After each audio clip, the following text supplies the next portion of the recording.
यहाँ पर हमसे कहा जा रहा है subtract and simplify the answer.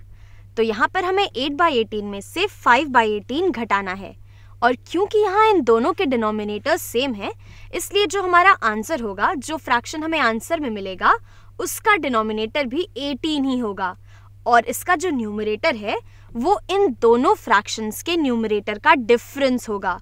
तो इनका डिफरेंस होगा 8 - 5 के बराबर। तो ये बराबर होगा 8 - 5 होता है 3, और यहाँ से हम 18 लिख सकते हैं। तो हम कह सकते हैं कि 8/18 - 5/18 ये 3/18 के बराबर है।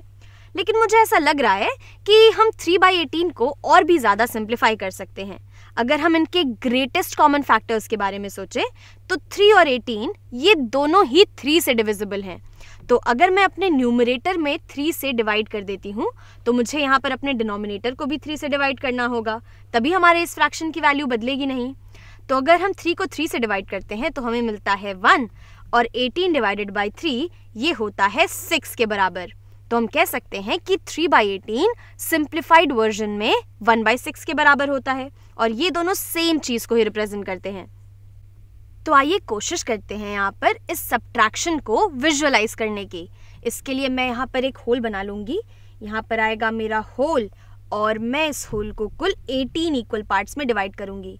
तो ये हो गया 1 इक्वल पार्ट, ये हो गया 2 इक्वल पार्ट, ये है 3, ये है 4, ये है 5 और 6 पार्ट्स। तो यहाँ पर हमारे पास कुल 6 पार्ट्स हैं, और अब मैं इन 6 रोज को कुछ इस तरीके से डिवाइड कर लूँगी। यहाँ पर आ गया मेरा कुल 18 इक्वल पार्ट्स। आप चाहे तो इसे गिन सकते हैं, ये बराबर होगा 18 के ही।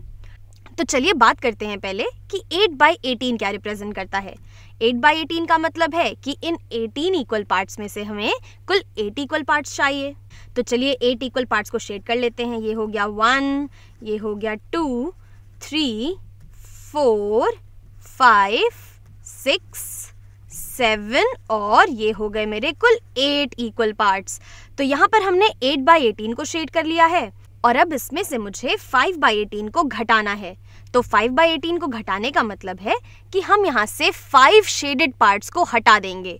तो मैं यहाँ से इन्हें हटाने की कोशिश करती हूँ। ये मैंने एक पार्ट हटा दिया, ये मैंने सेकंड पार्ट हटा दिया, ये मैंने थर्ड पार्ट हटाया, ये मैंने फोर्थ पार्ट हटाया, और ये मैंने हटा दिया फिफ्थ पार्ट।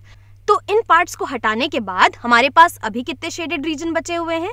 अब हमारे पास हैं 1, 2, 3 पार्ट्स। तो हम कह सकते हैं कि 8/18 - 5/18 हमें 3/18 दे देता है।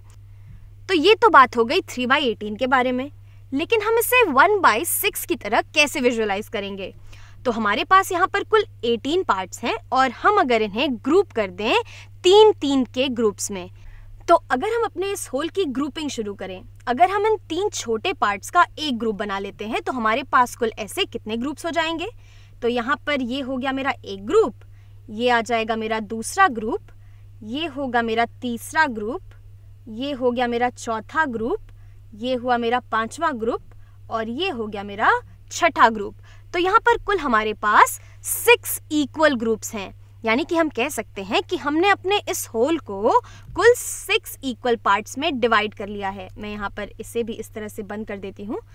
तो ये हमारे होल के 6 इक्वल पार्ट्स हो गए, और इन 6 इक्वल पार्ट्स में से हमारे पास केवल एक पार्ट शेडेड है।